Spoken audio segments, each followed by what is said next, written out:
Bonjour mes cinquièmes, je vous fais la correction de deux exercices, de l'exercice 2, l'exercice 3 de la séquence 12, pour que vous soyez prêts pour votre contrôle, votre évaluation là bientôt qui arrive. Donc l'exercice 2, je commence par l'exercice 2 de la page 347 et donc je fais la correction détaillée. Donc là on vous demande de calculer le volume de ce solide là. Il est composé de deux solides que vous connaissez, le cube et le cylindre de révolution. Donc le cylindre, on va le faire deuxième, on va commencer par le cube qui est pas très compliqué. Pour le faire, vous calculez d'abord, vous devez avoir la formule du volume d'un cube dans votre tête. Ok. Là ici le côté c'est 20 mm, donc si le côté c'est 20 mm, vous faites 20 fois 20 fois 20. Okay, parce que la formule pour calculer le volume d'un cube, c'est côté fois côté fois côté. D'accord. Ou côté au cube. Donc là, je vais calculer ici, donc je vais dire que j'ai le volume du cube. Ok, donc là c'est 20 multiplié par 20 multiplié par 20. Et ça me donne 8000. Vous voyez, 8000 quoi? Vu que j'ai fait 20 mm fois mm fois mm, et ben ça donnera millimètres au cube. Millimètres au cube. Ensuite, là on va parler du volume du cylindre. Dans le volume du cylindre, comme pour tous les prismes, non, pour tous les solides droits, et attaquez-vous d'abord déjà à l'aire de la base. Ok, votre base ici, dans ce cylindre-là, c'est un disque. Ok, et le disque ici, il a un diamètre de 15 mm. Ok, faites attention. Si vous voulez avoir l'aire de votre disque, vous devez passer par le rayon. D'accord, je rappelle que l'aire d'un disque, l'aire juste ça, hein, d'accord, la partie du bas, l'aire de ce disque-là, c'est quoi? C'est pi multiplié par rayon par rayon. D'accord. Donc pi fois rayon fois rayon.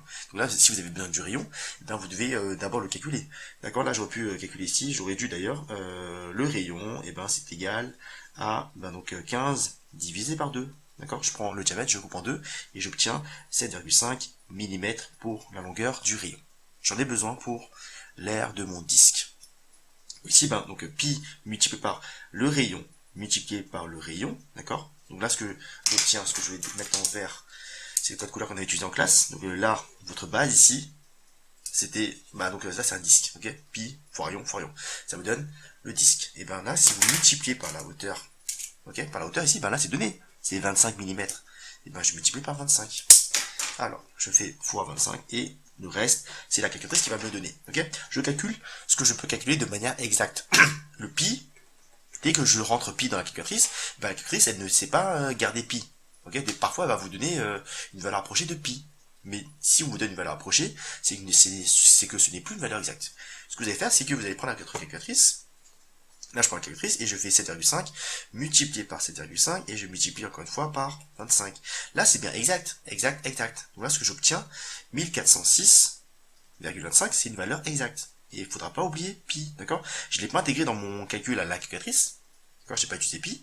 Mais là, ce pi là, qui est ici, vous devez bien sûr le mettre ici. Hein. Vous ne devez pas l'oublier pi. Ok, ça c'est une valeur exacte du volume de mon cylindre. D'accord. Ça. Ce que j'ai fait tout à l'heure. Pour le cube, c'est pareil. La base d'un cube, c'est un carré. C'est ça que là, il y a 20 fois 20. Si votre cube a une arête de 20 mm, si je fais, vous avez bien votre carré, ici, là. D'accord. La base de votre carré, de votre cube, c'est bien un carré. Ok, donc je fais 20 fois 20 pour voir l'aire de mon carré. Là, c'est l'aire de mon disque. 20, c'est la hauteur de mon cube. Forcément, comme tous les arêtes sont de 20, c'est 20 de hauteur. Là, c'est 25. Ok, la hauteur ici de mon cylindre. Après, là, j'ai une valeur exacte ici. Ça, c'est une valeur exacte. Ça, c'est une valeur exacte. Et pour le volume du solide entier, il n'y a plus qu'à faire la somme des deux. Donc, je vais dire que là, le volume du solide, c'est égal à 8000. Ok, 8000 mm3. Là, je peux mettre aussi mm3. Ok, donc j'additionne ça avec 1406,25 pi. Ça serait une erreur d'additionner le 8000 avec 1406,25, d'accord, parce que ça, il est multiplié par pi, ok. Rappelez-vous que là, l'opération prioritaire, quand il y a du plus et du fois, ceci est prioritaire. Donc surtout hors de question de faire 8000 avec 8000 plus 1406,25, c'est faux, d'accord. Ça, c'est une valeur exacte. Là, je vais donner une valeur approchée. Là, je me sers des vagues là pour dire environ égal. Là, je prends ma calculatrice. Donc là, j'ai 1406,25. Je vais faire reprendre par 2 pi. Hop, 1406,25 et je multiplie par pi. Puis, je prends la version scientifique et j'obtiens ça. Ok. Donc là, j'ai tapé mon calcul, 8000 plus 1406,25 multiplié par pi. J'appuie sur égal, et là, j'ai ce nombre-là. Et, bien sûr, il faut regarder, dans cette partie-là, dans la consigne, on demande une valeur approchée à quoi? À l'unité près. L'unité, c'est-à-dire que je ne dois pas avoir de virgule. Là, je prends 12 417, je laisse de côté, et je réfléchis à le chiffre qui est juste après, le chiffre des dixièmes, c'est-à-dire celui-là, est-il grand ou petit? Comme il fait partie des grands, je fais plus 1 au chiffre des unités. Donc là, je passerai à 12 418. Et je garde bien la même unité, on parle de volume, en millimètres cubes. Ça, c'est l'exercice 2. Ok, valeur exacte, ici. Valeur exacte. Et l'autre, ce qui est en dessous, c'est une valeur arrondie, une valeur approchée. Arrondie. D'accord, j'ai mis les vagues ici. Donc là, je garde le plus possible la valeur exacte du début jusqu'à la fin, et c'est vraiment à la dernière ligne où quand on s'est demandé, là, je sors la valeur approchée grâce à la calculatrice. Ok, je passe à l'exercice 3. L'exercice 3, là, vous avez une espèce de solide, ok, donc ça c'est un château d'eau qui est formé de deux cylindres. Il y a un en haut et un en bas. Et à chaque fois, pour les deux, on vous donne à chaque fois le rayon et la hauteur. D'accord, c'est indiqué là. Donc, on va appeler la tour du bas là, ici le 1. D'accord, cylindre numéro 1, c'est celui-là. Cylindre numéro 2, c'est celui du haut. D'accord, parce que ici, ils ont commencé par parler du cylindre de hauteur 20 mètres. On va dire c'est ça. Exercice 3, page 347. Ok, bien. Et ben, je commence par le volume du cylindre du bas. D'accord, cylindre... ouais, je mets de barre, ça c'est bien clair. C'est celui-là, d'accord, c'est celui-là. Et ben, là, on vous dit qu'il a une hauteur de 20 et une rayon de 6. Okay, là, cette fois-ci, on vous donne pas le diamètre, on vous donne directement le rayon. Tant mieux, il y a moins de calcul à faire. Donc là, ben, encore une fois, je commence par calculer l'air de mon disque qui est en bas là, d'accord? L'étage du bas là, c'est un disque, c'est un rond en gros, d'accord? C'est un disque. Donc, pi multiplié par le rayon, qui vaut 6 fois 6, et une fois que j'ai l'air de mon disque, qui est à la base de mon cylindre, après je multiplierai par la hauteur. La hauteur, je vais mettre en rouge, et la hauteur ici c'est 20 mètres, donc je multiplierai par 20. Hop, par 20.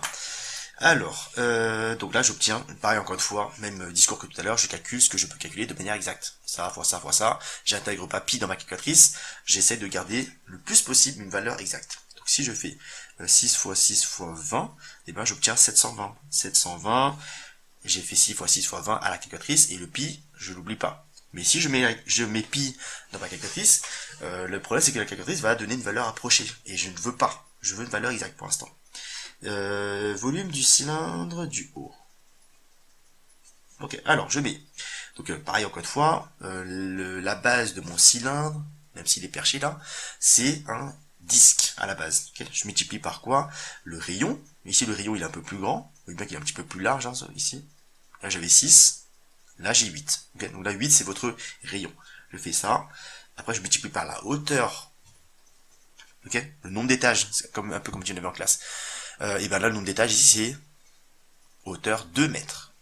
Donc là, je multiplie par 2. Fois 2. Et donc, ce que j'ai ici, hop, et ben encore une fois, c'est l'air de ma base, qui est un disque. Et donc, je calcule ce que je peux calculer de manière exacte. 8 fois 8, ça fait 64. Et remultiplié par 2, ça me donne 128 pi. Ok. Ça, c'est une valeur exacte. C'est une valeur exacte. Ok, j'ai pas sorti pi de sa boîte. C'est une valeur exacte, ça. C'est une valeur exacte, ça. Et ben, je calcule le volume du château d'eau. Et donc ça fait 720 pi plus 128 pi. Ok, j'additionne les deux. Donc là, si j'ai une certaine quantité de pi et une certaine quantité de pi, je peux additionner les deux. Ça me donne 848 pi. Ça, c'est une valeur exacte. Valeur exacte. Hop. Ça. Okay, c'est la somme des deux. Et après, bah, si je veux avoir une valeur approchée, je mets les vagues pour dire je passe à la valeur approchée. Et pour ça, j'ai besoin de la calculatrice. 848 multiplié par pi. Ok. Et une fois que j'ai ce nombre-là, ici, et ben, faut aller chercher dans la consigne, ok, dans l'énoncé, à quel arrondi on veut les choses. Calculer une valeur approchée à l'unité près. D'accord. Donc là, dans ce nombre-là, et ben, je dois m'arrêter au chiffre 4 et je regarde le chiffre qui est juste après, le chiffre des dixièmes. Grand, petit, le 0. Petit. S'il est petit, on laisse à 2664. Donc 2664. Et après, bien sûr, je regarde c'est quoi l'unité. Ok, c'était des mètres partout. Donc là, je vais avoir des mètres cubes. Et l'exercice est terminé.